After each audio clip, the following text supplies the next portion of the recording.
ఒక కథ ఎవరిని దృష్టిలో పెట్టుకుని రాస్తారో చివరకు అది ఎవరి చేతుల్లోకి వెళ్లి రికార్డులు క్రియేట్ చేస్తుందో ఎవరు ఊహించలేరు. పాన్ ఇండియా రేంజ్ లో సంచలన విజయం సాధించిన ఫ్యామిలీ మ్యాన్ వెబ్ సిరీస్ విషయంలో కూడా అలాంటి ఆసక్తికరమైన విషయం ఇప్పుడు బయటకు వచ్చింది. ఆ సిరీస్ క్రియేటర్స్ లో ఒకరైన దర్శకుడు రాజ్ నెడమోరు చేసిన కామెంట్స్ ఇప్పుడు సోషల్ మీడియాలో చర్చనీయాంశంగా మారాయి. రాజ్ నెడమోరు వెల్లడించిన వివరాల ప్రకారం చూస్తే ఫ్యామిలీ మ్యాన్ కథను మొదట వెబ్ సిరీస్ గా కాదు, పూర్తి స్థాయి ఫీచర్ ఫిల్మ్ గా రూపొందించాలని భావించారు.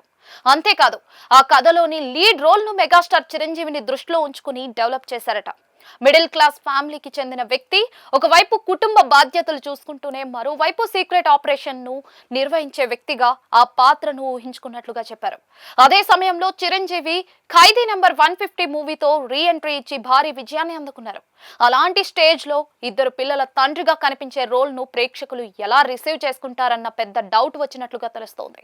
కథ నచ్చినప్పటికీ కూడా ఇమేజ్ పరంగా ఆలోచించి ముందుకు వెళ్లలేదని అప్పట్లో వినిపించిన ప్రచారానికి ఇప్పుడు రాజ్ వ్యాఖ్యలు బలం చేకూర్చాయి.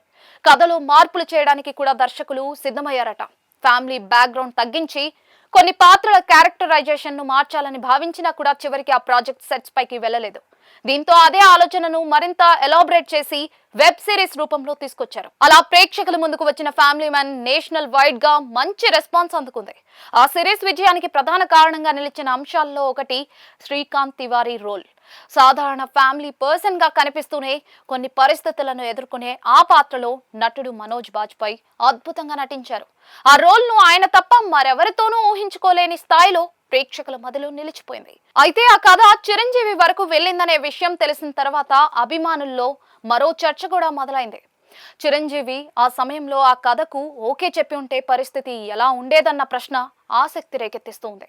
ఒకవేళ సినిమాగా తెరకెక్కుంటే అదే స్థాయి విజయాన్ని సాధించేదా, లేక వెబ్ సిరీస్ గా మారడమే మంచిదైందా అనే ప్రశ్నలు వినిపిస్తున్నాయి. ఇక రాజ్ నెడమోరు విషయానికి వస్తే తిరుపతి బ్యాక్ డ్రాప్ నుంచి వచ్చిన ఆయన తన ఫ్రెండ్ కృష్ణ డీకేతో కలిసి బాలీవుడ్ లో ప్రత్యేక గుర్తింపు సంపాదించారు. కొత్త తరహా కథలు, భిన్నమైన కథనాలతో ప్రేక్షకులను ఆకట్టుకుంటూ ఓటీటీ వరల్డ్ లో తనదైన ముద్ర వేశారు. ఏదేమైనా కూడా ఒకప్పుడు చిరంజీవి కోసం రెడీ చేసిన కథ ఆ తర్వాత వెబ్ సిరీస్ గా మారి పాన్ ఇండియా రేంజ్ లో మెప్పించింది. కొన్నిసార్లు రిజెక్ట్ చేసిన ఛాన్స్లే కొత్త హిస్టరీలకు కారణం అవుతాయి అనడానికి ఫ్యామిలీ మ్యాన్ జర్నీ మరో పర్ఫెక్ట్ ఎగ్జాంపుల్ గా నిలిచింది.